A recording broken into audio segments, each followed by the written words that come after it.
સ્વાધ્યાય 1.3 નો 13મો દાખલા ઉપર તમે બરાબર ધ્યાન આપ્યું હોત તો એમાં ઇક્વલ ટુ જેવો ભાવ આવે છે. એમાં ગણ એ શું આપ્યો છે? બધા જ બહુકોણ. બહુકોણ એટલે ખબર છે ને કે એક કરતા વધારે ત્રિકોણ, ચતુષ્કોણ, પંચકોણ, ષષ્ઠકોણ, અષ્ટકોણ, નાઇન્થ કોણ, 10th કોણ, 11th કોણ, એ રીતે n બાજુવાળો. પણ બધા જ નંબરની બાજુવાળા જેટલા પણ બહુકોણ બને, અલગ અલગ પ્રકારના જેટલા પણ પોસિબલ બને, જે કોઈ બને એ બધાને એક ગણમાં ભેગા કરીને શું કીધું છે? ગણ એ શું છે? ગણ એ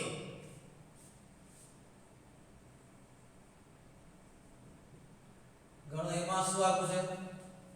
બહુકોણનો ગણ. બહુકોણ, બધા જ બહુકોણ, બહુકોણનો ગણ.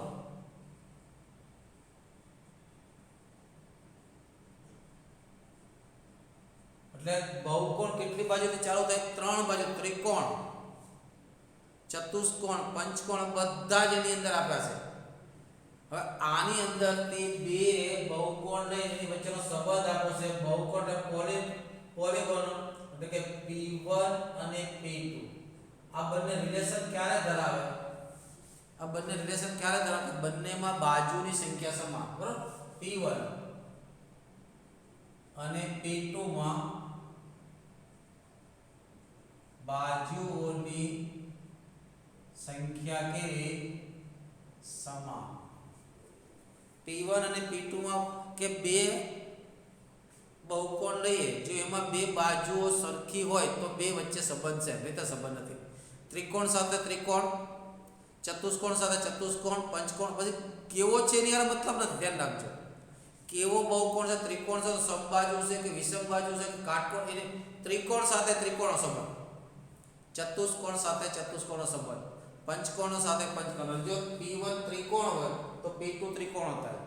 P1 ચતુષ્કોણ હોય તો P2 ચતુષ્કોણ થાય. P1 n બાજુવાળો બહુકોણ હોય તો P2 પણ n બાજુવાળો બહુકોણ. તો ચાલો P, P આવે કે નહીં? P, P અને P. P કોણ છે? બહુકોણ છે. જેટલી P માં બાજુ હોય એટલી જ P માં બાજુ હોય. ઓબ્વિયસલી વાત છે. તો P, P આવે. બરાબર? અહીંયા શું આવશે?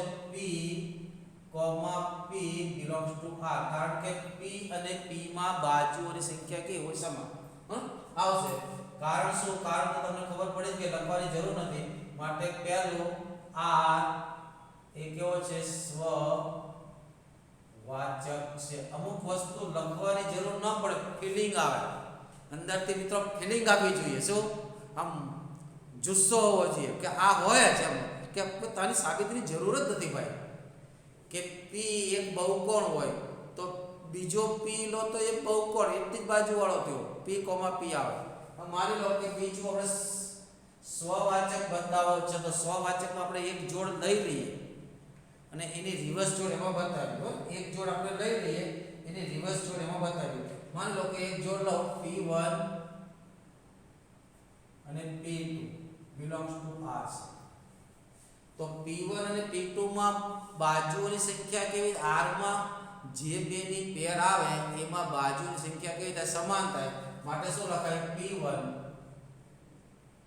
અને P2 માં બાજુઓની સંખ્યા સમાન. તો P1 અને P2 માં સરખી બાજુ હોય તો P2 અને P1 ની બાજુ કેવી આવે? સરખી જ આવે ને. બરાબર? માની લો કે આ ત્રિકોણ હોય તો આ પણ ત્રિકોણ થાય.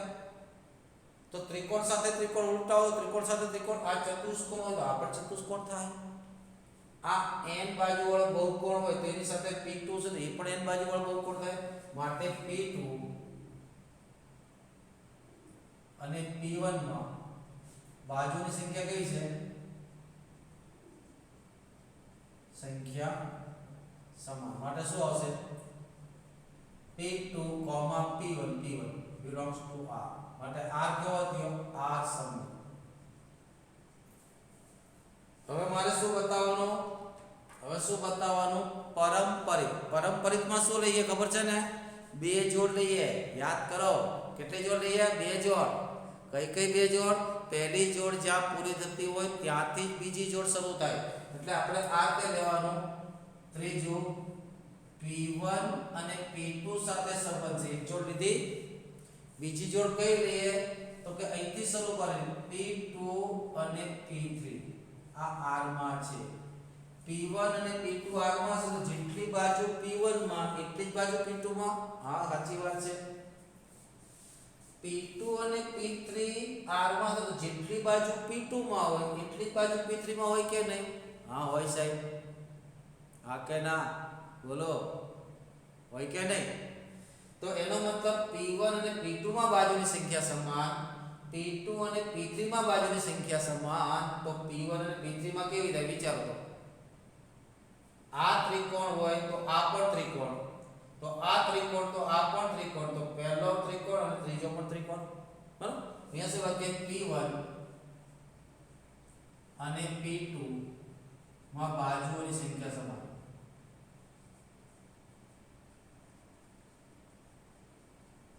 પછી શું આવે P2 અને P3 માં બાજુઓની સંખ્યા કેવી સમાન. તો P1 અને P2 માં સરખી, P2 અને P3 માં સરખી, તો ભાઈ કહેવાની કોઈ જરૂર નથી. માટે P1 અને P3 માં બાજુઓની સંખ્યા સમાન. માટે શું થાય P1, P3 belongs to R. માટે R કેવો થઈ ગયો પરમપરી. R કેવો થઈ ગયો પરમપરી. સવાચક થયો, સંમિત થયો, પરમપરી થયો. માટે R કેવો થાય? R કેવો સંબંધ થાય? સામ્ય સંબંધ છે. ખ્યાલ આવે કે નહીં? ઇક્વલ ટુ નો ભાવ આવે ને એમસીક્યુ માં, ઇક્વલ ટુ નો ભાવ આવે તો તમારે લખી જ નાખો વિચે. એમસીક્યુ માં આવે ને ઇક્વલ ટુ નો ભાવ દેખાય, આપણે ઇક્વલ ટુ જેવું લાગે, ઇક્વલ ટુ જેવું ફીલિંગ આવે છે કે નહીં? P1 અને P2 માં બાજુઓની સંખ્યા સમાન, કે બે વ્યક્તિ એક જગ્યાએ રહેતા હોય, બે વ્યક્તિની ઊંચાઈ સરખી, બે વ્યક્તિની ઉંમર સરખી, બે વ્યક્તિ એક સાથે કામ કરતા હોય, બે ત્રિકોણ એકરૂપ હોય, બે ત્રિકોણ સમરૂપ હોય. આ બધા ઇક્વલ ટુ નો ભાવ આવે કે નહીં બેટા? ઓબ્વિયસલી આવે. અને ઇક્વલ ટુ નો ભાવ આવે એટલે સમજી લેવાનું તે કેવો હોય? સામ્ય સંબંધ હોય. બીજું કઈ મગજમારી નહીં. અને આ જ રીતે બધામાં લખવાનું. બરાબર? સાથે રહેતા હોય લખવાનું. આ તો ઓટોમેટિક આવે. P1 અને P2 એક એરિયામાં રહેશે, P2 અને P1 એક એરિયામાં રહેશે. P1 અને P2 સાથે કામ કરે છે. હવે કેટલા દાખલા આવી ગયા બેટા. હવે ન આવડે તો આપણી ખામી બેટા કહેવાય. શું? હવે ન આવે તો આપણી એવા ખામી કહેવાય દીકરાઓ. બરાબર? આપણે થોડુંક વધારે વિચારવું પડે. હા, 13મો દાખલો. આગળમાં તો 13મો ક્વેશ્ચન નંબર 14. ક્વેશ્ચન 14માં દાખલામાં શું કીધું છે? જો કે 14માં દાખલામાં એવું કીધું છે કે XY સમતલની બધી જ રેખા, કે આપણે ગણ A લઈએ, ગણ એમાં શું રે? XY સમતલમાં જેટલી રેખાઓ તમે દોરી શકો એ બધી જ રેખાઓ XY આ ગણમાં છે. સમતલમાં એક જ સમતલમાં તમે જેટલી રેખાઓ દોરી શકો શું થાય? XY સમતલની રેખા.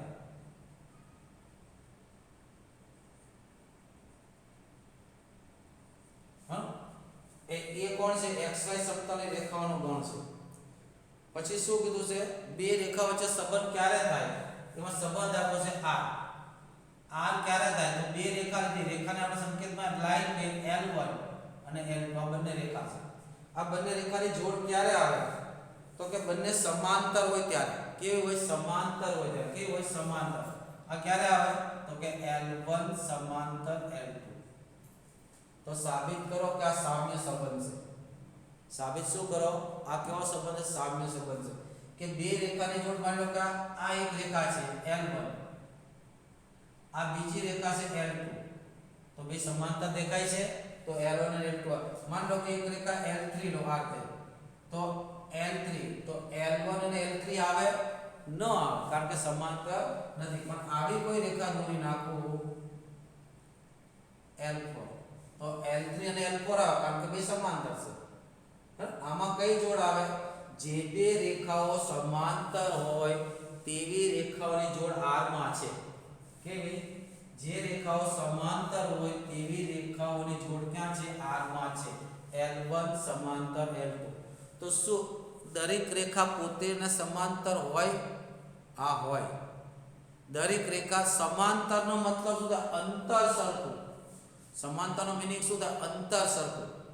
તો L નું L થી અંતર કોઈ પણ જગ્યામાં માપો. આ માનો કે રેખા L છે, આ બીજી રેખા એને બધું L કીધી. તો આ રેખા L અને L સમાંતર. સમાંતર એટલે દિશા સરખી થવી જોઈએ. દિશા સમાંતરનો મીનિંગ સમજો મિત્રો બરોબર. બરાબર કે છેદતી ન હોય એને નહીં બેટા. દિશા સરખી હોય છે. આપણું બ્રોડ વાઇઝ આપણું છેદતી ન હોય એ વસ્તુ આપણે 6થા 7મામાં કવર કરતા હતા. પણ અહીંયા સમાંતરનો મતલબ શું કરવાનો છે? તમારા સદિશો ચાલતા હશે. સમાંતર સદિશો દિશા સરખી હોય. તો અહીંયા L ની જે દિશા છે એ દિશા L ની હોય ને ભાઈ. હું જે દિશામાં ચાલતો હોય એ દિશા હું ચાલતો હોય કે નહીં? બરાબર. માટે L સમાંતર L હોય. શું હોય? L કે કોઈ પણ રેખા આમાંથી લો, એ રેખા પોતે પોતાને સમાંતર હોય જ. એ રેખા કેવી હોય? પોતે પોતાને સમાંતર હોય જ. બરાબર.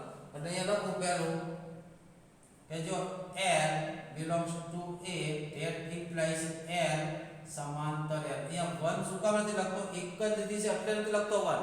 જ્યારે 2 લેવાની હોય ત્યારે નામ આપવા પડે. બરાબર. માટે L belongs to R. એનો મતલબ R કેવો થયો? સ્વવાચક. હવે બીજું લો સમમિત માટે. સમમિત માટે શું લો બેટા? તો કે એક જોડ લઈ લો. L1 અને L2 R માં છે. શું લઈ લો? તો કે L1 અને L2 belongs to R છે. તો L1 અને L2 R માં છે એનો અર્થ શું થયો દીકરાઓ? કે L1 અને L2 કેવી? સમાંતર. તો L1 એ L2 ને સમાંતર હોય તો L2 એ L1 ને સમાંતર થાય કે ન થાય? L1 એ L2 ને સમાંતર હોય તો L2 એ L1 ને સમાંતર થાય કે ન થાય? થાય જ. તો દોરો ને આ L1 દોરી, આ L2 દોરી. તો L1 L2 ને સમાંતર તો L2 L1 ને સમાંતર થાય તો ડાયરેક્ટ લખી નાખો. લખવાની કોઈ જરૂર નથી બીજું કાંઈ. તો that implies શું થાય? L2 L1 belongs to R. માટે R કેવો છે? સમમિત છે. કેવો છે? સમમિત છે. હવે ત્રીજું પરંપરિત માટે. કોના માટે? પરંપરિત માટે શું કરીએ? યાદ કરો. પરંપરિત માટે શું કરવાનું? યાદ કરો. બે જોડ લેવાની. કેવી બે જોડ લેવાની? કે પહેલી જોડ જ્યાં પૂરી થતી હોય ત્યાંથી બીજી જોડ શરૂ થાય. એટલે બે જોડ લો પરંપરિત માટે. બરાબર. ત્રીજું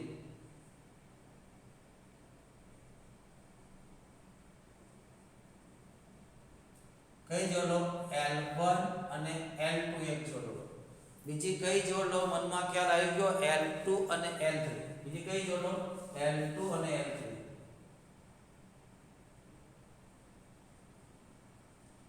આ શું કહે છે? આ R માં છે એટલે L1 ને L2 કેવી છે? આ L1 અને L2 કેવી છે? સમાંતર છે. રાઈટ. આના પરથી લખ્યું. કોના પર લખ્યું? પહેલી જોડ પરથી.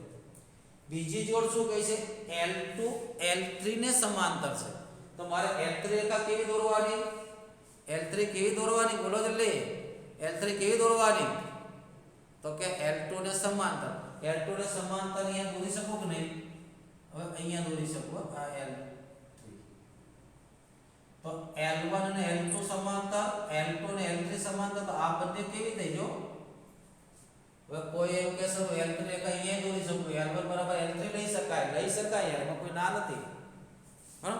તો L1 અને L2 સમાંતર, L2 અને L3 સમાંતર. તો L1 અને L2 કેવી થાય? આકૃતિ પરથી આ પુત્રી નહીં. આકૃતિ પરથી શું થયું? L1 સમાંતર L3. એનો મતલબ L1 L3 શેમાં આવશે? R માં છે. માટે R કેવો થયો? R કેવો થયો? પરંપરિત સંબંધ. સ્વવાચક થયો, હ સંમિત થયો, હા પરસ્પરિક થયો, માટે આર કેવો થયો? આર કેવો થયો? સામ્ય સંબંધ. એટલે ત્રણે ત્રણ એને શું કહે? સામ્ય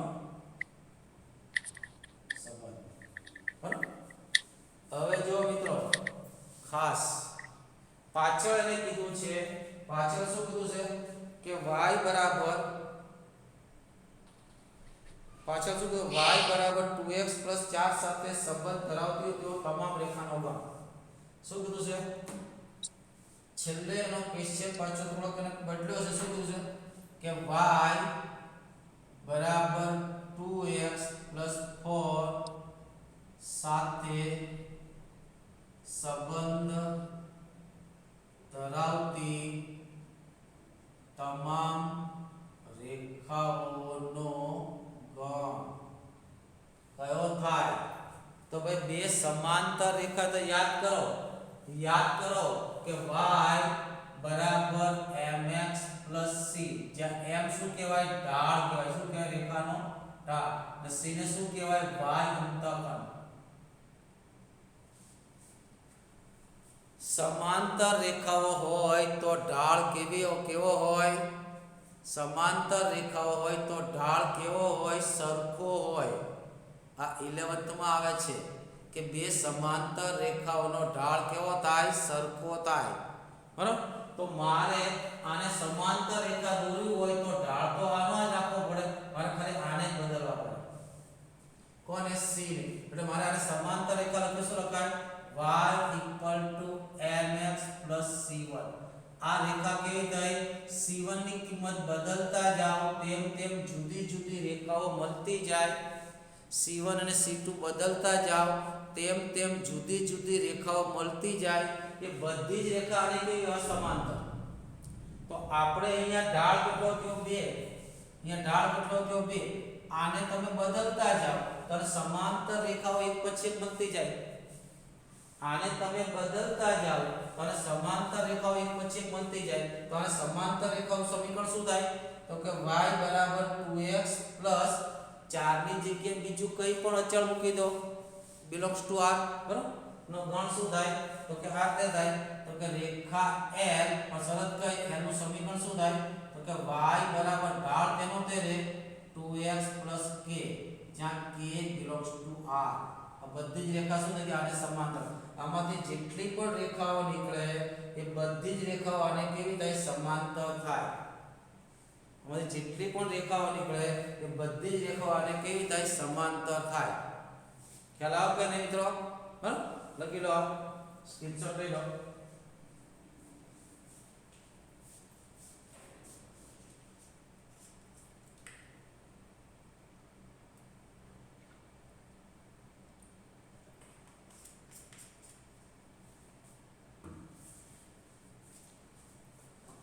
હવે આગળ જોઈએ આપણે. બરાબર. સ્વાધ્યાય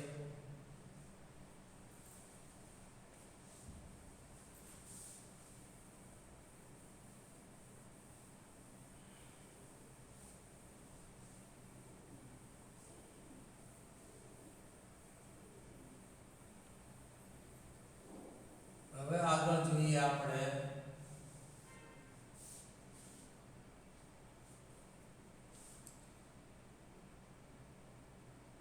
પછી 15મો દાખલામાં MCQ આપ્યા છે. MCQ તમારે ચેક કરી લેવાનો છે બટા કયો સંબંધ છે સ્વવાચક, સંમિત પણ પરંપરિત છે કે નહીં. ચાલો એકવાર બતાવી દો. આપણે ચેક કરતા આપણને આવડે છે.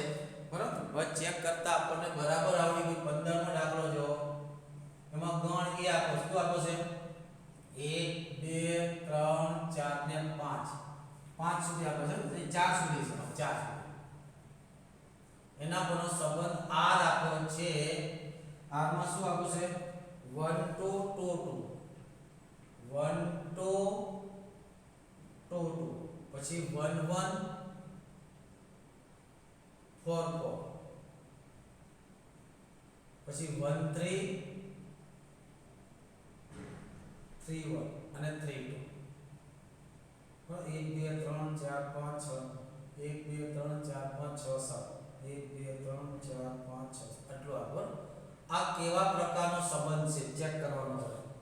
આ સંબંધ કેવા પ્રકારનો છે ચેક કરીએ. પહેલા તો સ્વવાચક માટે 1 1 તો 1 1 છે, 2 2 તો 2 2 છે, 3 3 3,3 આમાં નથી. જો 3,3 નથી તો એ લખી શકો કે 3 belongs to R પણ 3 belongs to A પણ 3,3 does not belongs to R. માટે શું નથી? સ્વવાચક નથી. It is not reflexive. હવે મારે જોવું છે સમિત છે કે નહીં. તો 1 2 છે પણ 2 1 તમને દેખાય છે? આમાં જો 1 2 છે પણ 2 1 દેખાતા નથી. એટલે બીજું લખો કે 1 2 R માં છે પણ ભાઈઓ પણ 2 1 R માં નથી. માટે શું નથી? સમિત પણ નથી. હવે મારે શું જોવાનું છે? પારંપરિક છે કે નહીં. પારંપરિક માટે કેવી જોડ પાસે લખવાની વાત કરી હતી મિત્રો, યાદ કરો. પારંપરિક માટે મારે પહેલા 1 2 લખો તો 1 2 ની બાજુમાં કઈ જોડ લખો? 2 થી શરૂ થતી હોય તે. પણ એક મેં રિમાર્ક કરાવી હતી 2 2 નહીં લખવાનું, બરાબર? તો 1 2 ની બાજુમાં 2 થી શરૂ થતી 2 2 એક જ, એટલે કે ઇક્વલ વાળી જોડ તો આવવાની જ છે. એમાં કોઈ મેક નથી. એટલે એમાં ખોટો સમય આપણે વેસ્ટ નહીં કરવાનો બેટા. તો 2 2 ના લો, બાકી કોઈ જોડ છે તો ચાલો આ ભાઈ તો પાસ થઈ ગયા. 2 2 વાળી જોડ લખવાની પણ નહીં, 2 2 વાળી જોડ ચકાસવાની પણ નહીં. કેમ કે ઓટોમેટિક આને નહીં ચકાસું. 1 1 ને તો 1 1 ને નહીં ચકાસું, 4 4 ને તો 4 4 ને નહીં ચકાસું, હું 1 3 ને ચકાસું. કોને? 1,3. તો એની બાજુમાં કોને લખો ભાઈ? એની બાજુમાં કોને લખો? કે જેનો પહેલો ઘટક 3 થી શરૂ થતી હોય તેવી બધી જોડ બાજુમાં લખો. તો છે કોઈ આ 3 1, આ 3 1 છે, બરાબર? પછી 1 3, 1 3 બાજુમાં બીજી કઈ લખો? તો કે 3 2. આ બંને R માં છે, રાઈટ? પણ અહીંથી 3 3 કાઢી નાખો. પહેલા માટે શું મળે? તો 1,1 એ R માં છે. અહીંથી આને કાઢી નાખો 3 3 ને તો 1,2 R માં છે. 1,2 હા છે ભાઈ, છે. ચાલો 1 3 પાસ થઈ ગયો. કોણ પાસ થઈ ગયો? 1 3 પણ પાસ થઈ ગયો. ઓકે ભાઈ, તું પાસ. 1 3 પાસ. હવે કોને લખું? 3 1 ને લખું. કોને લખું? 3 1 ને. 3 1 ની બાજુમાં કઈ જોડ લખો? 3 1 ની બાજુમાં કઈ જોડ લખો? 1 થી શરૂ થતી હોય તેવી. 1 થી શરૂ હોય થતી કઈ? એક 1 2 છે. એક કઈ કોણ છે? 1 2 છે, રાઈટ? પછી 1 1 નહીં લખવાનું, બરાબર? પછી 3 1 ની બાજુમાં કઈ લખો? 1 3 લખો. કઈ લખો? 3 1 ની બાજુમાં બીજી કઈ જોડ લખો? 1 3 લખો. આ બંને R માં છે. હવે બીજી કોઈ વધી નહીં, બરાબર? તો ચાલો અહીંથી 1 1 કાઢી નાખો. તો આના પરથી 3 2 R માં છે. આ છે R belongs to R. આમાંથી 1 1 કાઢી નાખો તો 3,3 R માં છે. આ છે. નથી. 3 3 નથી. આ R માં નથી. તો આ ભાઈ આના માટે તો પાસ થઈ ગયા, આના માટે ફેલ થઈ ગયા. શું થયું? આના 1 2 માટે તો પાસ થઈ ગયા, 1 3 માટે ફેલ થઈ ગયા. માટે AB અને BC છે પણ AC નથી. માટે શું? પારંપરિક નથી. એટલે આ કયો છે? સ્વવાચક નથી, સમિત નથી, પારંપરિક નથી, એક પણ નથી. શું નથી? એક પણ સંબંધ નથી. માટે આપણો સાચો વિકલ્પ કયો આવશે? સમિત, પારંપરિક. કેમ આવું છે? એને આ તો છે કયો? R એ સ્વવાચક, સમિત છે, પારંપરિક નથી. બરાબર? R એ સ્વવાચક, પારંપરિક પરંતુ સમિત નથી. આ સમિત અને તો કંઈક આપણે ભૂલ કરી છે લખવા. 1 2 2 2 1 1 4 4 1 3 3 3 પણ છે ભાઈ. 3 3 લખવાનો રહી ગયો છે. આમાં 3 3 છે. આના માટે સાબિત થઈ ગયું બેટા. આના માટે એક પણ નથી સાબિત થયું. 3 3 ઉમેરો તો તમારું સ્વવાચક થશે, પારંપરિક થશે, સમિત નહીં થાય. આમાં 3 3 ઉમેરી દો તો શું થશે? સ્વવાચક. આના માટે દાખલો રાઈટ થઈ ગયો. વચ્ચે મારે 3 3 લખવાના રહી ગયા. બરાબર આમાં 3 3 છે પણ મારે લખવાના રહી ગયા યાર એટલે આ જે એમસીક્યુ છે આની જ્યારે વાત કરું તો આ સત્ય થઈ ગયું બરાબર પણ જેવો આમાં 3 3 ઉમેરીશ તો જો 3 3 ઉમેરીશ તો 3 3 જો અહીંયા 3 3 નહોતા માટે સવાચક નહોતો હવે 3 3 આવી સવાચક થાય અહીંયા પણ 3 3 આવી ગયો તો પારંપરિક થાય એટલે આમાં સાચો જવાબ શું આવશે સવાચક છે પારંપરિક છે પરંતુ સંમિત નથી તો આપણે જે આપ્યો છે એમાં આન્સર કયો આવશે બી આવશે કયો આન્સર આવશે બી પછી 16મો જોઈ લઈએ આ નવો દાખલો સમજી લો બરાબર આ દાખલા તમે નવો સમજી લો બરાબર 16મો લઈએ 16માં શું તો r માં આપ્યું છે r માં કઈ જોડ આપી છે ab પણ શરત કઈ તો કે a = b - 2 એમાં b > 6 b ની કિંમત 6 કરતા વધારે હોય તે જ લેવાની ઓપ્શન જો ઓપ્શન a આપ્યો છે 2, 4 આવશે b બરાબર કેટલા ગયા 4 તો b ની કિંમત 6 કરતા મોટી લેવાની આ નહીં આવે આને રિજેક્ટ કરો પછી b આપ્યો છે 3, 8 તો પોસિબિલિટી છે આ b ની કિંમત 6 કરતા મોટી છે એટલે શક્યતા છે પણ બીજી શરત કઈ છે કે b માંથી તમે 2 બાદ કરો તો એ વધવા જોઈએ તો 8 માંથી 2 બાદ કરો તો કેટલા આવે 6 આવે બેટા કેટલા આવે 6 બરાબર તો કે આપ્યું છે ને અહીંયા a બરાબર 3 ને b બરાબર છે 8 તો b - 2 તો 8 - 2 કેટલા થાય 6 થાય એ નથી નોટ ઇક્વલ ટુ એ આ પણ રોંગ થઈ ગયું આમ તો જોઈને ફટાફટ ખબર પડી જાય 6 8 આવે કે નહીં ઓબવિયસલી આવે જો 6 8 આવે ને a બરાબર 6 હોત બરાબર c માં શું બધું છે 6 8 તો અહીંયા a બરાબર કેટલા છે 6 છે b બરાબર છે 8 છે b ની કિંમત 6 કરતા મોટી છે કે નહીં તો કે હા સાહેબ છે 6 કરતા મોટી ને b માંથી 2 ને બાદ કરો તો એ આવે છે કે નહીં તો જી હા આવે છે માટે આ આપણો સાચો આન્સર બરાબર કે b - 2 = 8 - 2 = 6 = a આપણો સાચો આન્સર મળી ગયો બરાબર આ રીતે એમસીક્યુ સોલ્વ કરી શકાય ફટાફટ બરાબર લખી લો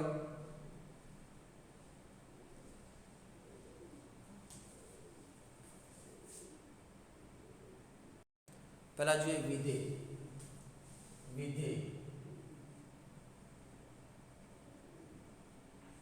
વિધેય શું છે વિશિષ્ટ સંબંધ છે કેવો છે વિશિષ્ટ સંબંધ છે વિધેય એક સંબંધ છે વિધેય એ સંબંધ થાય પણ બધા સંબંધ એ વિધેય ન થાય બરાબર એક વિશિષ્ટ પ્રકારનો સંબંધ છે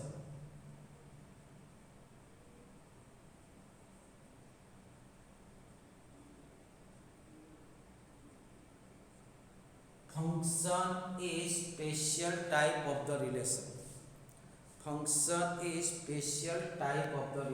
એક વિશિષ્ટ પ્રકારનો સંબંધ છે સંબંધમાં થોડુંક નવું એડ કરી દો એટલે એ સંબંધ વિધેય થાય હું તમને વેન આકૃતિ બધી બતાવું માન લો પહેલી વેન આપણે દોરીશું આ ગણ a છે આ ગણ b છે સંબંધમાં શું હતું યાદ કરો સંબંધમાં a ક્રોસ b નો કોઈ પણ ઉપગણને સંબંધ કહેતા a ક્રોસ b ના કોઈ પણ ઉપગણને સંબંધ કહેતા સંબંધમાં એવું હતું a નો ઘટક રહી જાય આવે એનો ઘટક ડબલ વાર આવે ગમે ત્યાં ટૂંકમાં a અને b સાથે સંકળાય માન લો કે એ લખું 1 2 3 4 5 6 7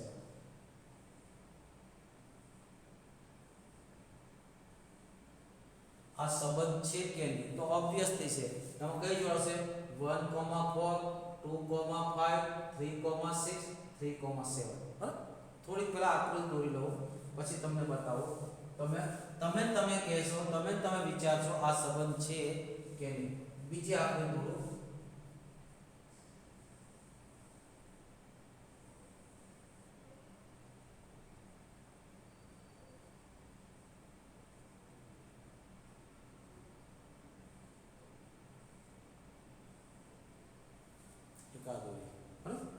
ત્રીજી દોરો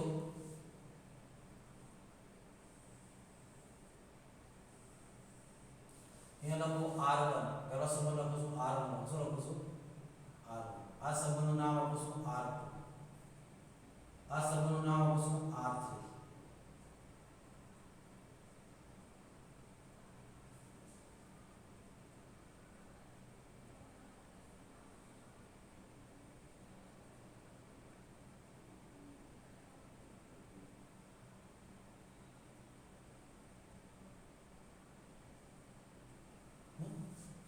પછી ચોથી આપણે દોરી 6 એક આપણે દોરું છું એટલે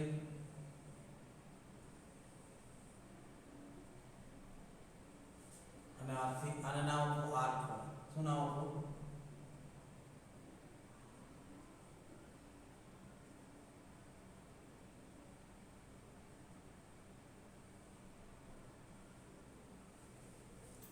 પાંચમી આપણે દોરો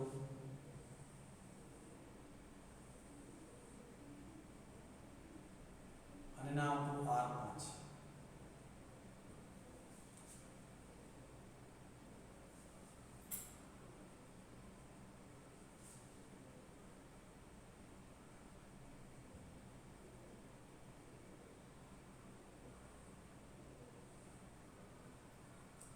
છઠ્ઠી આપણે દોરો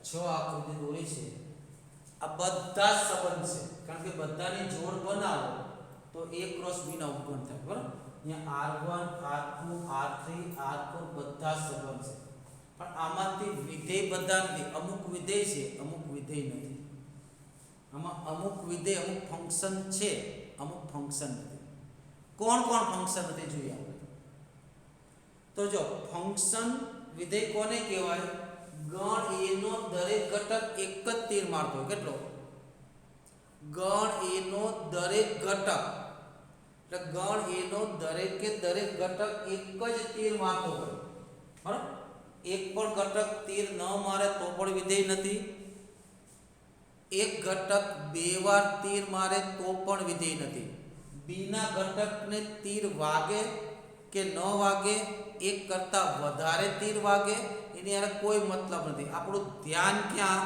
માત્ર ને માત્ર ગણ a પર આપણું ધ્યાન ક્યાં માત્ર ને માત્ર ગણ a પર ધ્યાન રાખજો ગણ a નો દરેક ઘટક એક જ તીર મારતો હોય તો તેને વિધેય કહેવાય નહીતર વિધેય કહેવાય નહીં ગણ a નો દરેક ઘટક એક જ તીર મારતો હોય તો તેને વિધેય કહેવાય નહીતર વિધેય કહેવાય નહીં એનો મતલબ એ થયો ગણ a ના દરેક ઘટકની એક જ જોડ આવેલી હોય સો જે સંબંધમાં ગણ a ના દરેક ઘટકની એક જ જોડ આવેલી હોય તેને વિધેય કહેવાય તો ચાલો પહેલો વિધેય થશે કે નહીં થાય પહેલો વિધેય થશે કે નહીં થાય તો અહીંયા 3 છે તે બે તીર મારે છે એટલે 3 ની બે જોડ આવે બરાબર તો આ વિધેય નથી ચાલો આ જો ફરીથી કહી દઉં b ના કોઈ ઘટકને તીર વાગે એક કરતા વધારે વાગે એક પણ તીર ન વાગે તો એની આ કોઈ વિધેયને મતલબ નથી વિધેય માત્ર ધ્યાન આપે છે કોના પર a પર ધ્યાન આપે કોના પર a નો દરેક ઘટક તીર મારતો હોવો જોઈએ a નો દરેક ઘટક એકને જ તીર મારતો હોવો જોઈએ કેટલાને એક જ ને તીર મારતો હોવો જોઈએ તો આ અહીંયા 3 છે તે બે જણાને તીર મારે છે માટે વિધેય નથી અહીંયા જો તો ગણ a નો દરેક ઘટક કેટલાને તીર મારે છે એકને તીર મારે છે ને એક 4 ને તીર મારે છે 2 4 ને તીર મારે છે 3 એટલે a ના દરેક ઘટક માટે એક એક તીર નીકળે છે કે નહીં તો આ વિધેય છે શું છે આ વિધેય છે આ છે અહીંયા જો તો a નો દરેક ઘટક તીર મારે છે કે નહીં હા કેટલા કેટલા તીર લગ મારે છે એક એક જ મારે છે તો આ પણ વિધેય છે અહીંયા જો તો a નો એક તીર મારે છે, બે તીર મારે છે, ત્રણ તીર મારતો નથી. ત્રણ તીર મારતો નથી. બરાબર, માટે આ વિધેય નથી. આ વિધેય નથી. અહીંયા જો તો એક તીર મારે છે, ત્રણ તીર મારતો, બે તીર મારતો નથી, અહીંયા ત્રણ નથી મારતો, અહીંયા ત્રણ બે વાર તીર મારે છે, માટે વિધેય નથી. આ પણ વિધેય નથી. અહીંયા જો તો ગણ એનો દરેક ઘટક ભલે 6 ને તીર વાગ્યું નથી વાગ્યું એની હારે કોઈ મતલબ નથી. આપણે 6 ને તીર વાગે કે ન વાગે એની સાથે કોઈ મતલબ નથી. બરાબર, અહીંયા એનો દરેક ઘટક તીર મારે છે, તો આ પણ વિધેય છે. એટલે વિધેયની વ્યાખ્યા શું થશે?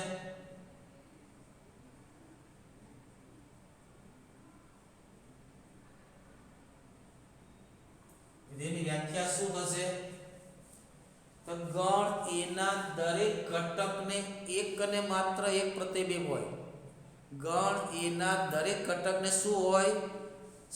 એક જ પ્રતિબિંબ હોય. બે પત્ની ન ધરાવે, એક જ પત્ની ધરાવતો હોય ને કોઈ કુંવારો ન રહી જાવ. ઇન શોર્ટ બસ એક ફેક્ટ વાત. શું આ અહીંયા ત્રણ બે પત્ની ધરાવતો તો માટે વિધેય નથી. અહીંયા ત્રણે જણા એક એક પત્ની, બરાબર, પત્ની ત્રણેયની એક જ છે, એનો કોઈ વાંધો નથી.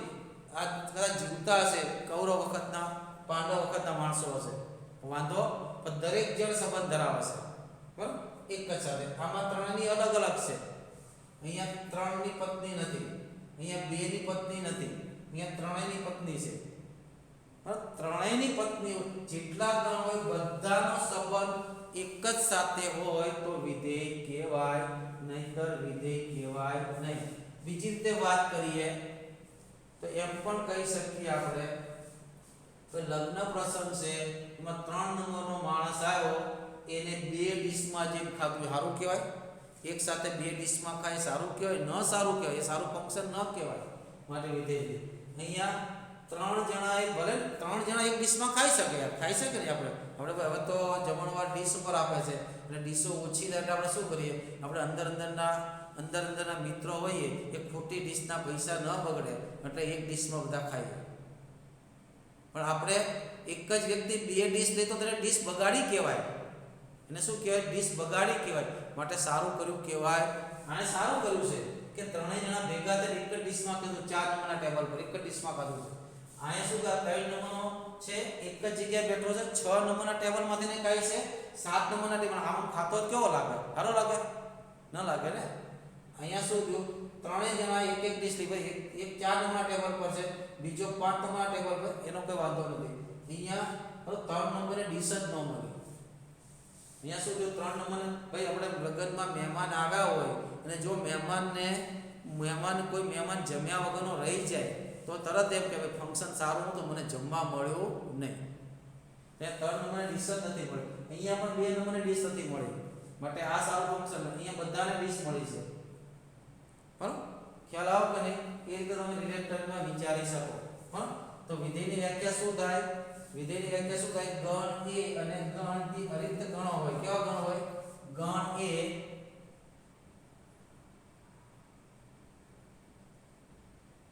કેવા હોય? અરિક્ત ગણ હોય. અને એમ એ belongs to a, કે ગણ એના દરેક સભ્યો માટે b નો અનન્ય સભ્ય, બરાબર, b નો ગણ એના દરેક સભ્યો માટે કે b belongs to a, Ananya b. કેવો? અનન્ય, એક અને માત્ર એક માટે અનન્ય b belongs to b એવો મળે કે જેથી શું થાય? ab belongs to કેટલા થાય? f. તો f ને a થી b પરનું વિધેય કહેવાય. અને આમ પણ લખાય a f b, અથવા આમ પણ લખાય f a થી b. ખ્યાલ આવે મિત્રો? વિધેય કોને કહેવાય? એનો કોઈ ઘટક રહી ના જવો જોઈએ, એનો કોઈ ઘટક ડબલ વાર ન આવવો જોઈએ. બરાબર, એનો કોઈ ઘટક રહી ના જવો જોઈએ, એનો કોઈ ઘટક ડબલ વાર ન આવવો જોઈએ. b નો ઘટક રહી જાય તો ચાલે. ડી નો ઘટક ડબલ વાર આવે તો પણ ચાલે, પણ એ રહી જવો જોઈએ નહીં, એનો કોઈ ઘટક. કારણ શું કે a થી b પરનું વિધેય કહેવાય, બરાબર.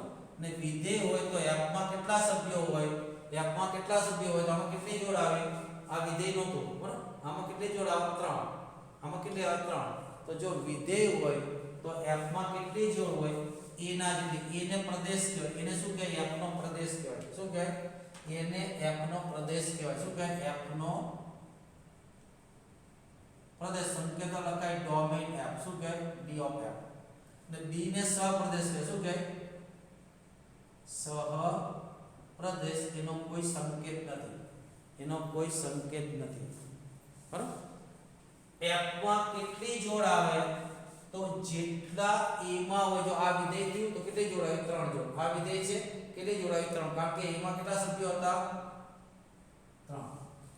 આમાં વિધેય છે પણ 2 જોડ એટલે વિધેય નથી, આમાં 2 જોડ એટલે વિધેય નથી, આમાં 3 જોડ આવી એટલે વિધેય છે, બરાબર. એટલે f માં કેટલી જોડ આવે, તો કે નંબર ઓફ f એ જે કેટલા થાય, નંબર ઓફ a થાય. કેટલા થાય, આ યાદ રાખજો. કોઈ પણ વિધેયમાં કેટલી જોડ પોસિબલ છે, તો જેટલા પ્રદેશમાં સભ્યો હોય એટલી જોડ પોસિબલ છે, કારણ કે પ્રદેશના દરેક સભ્યોની અનન્ય જોડ મળે છે. ઓકે મિત્રો.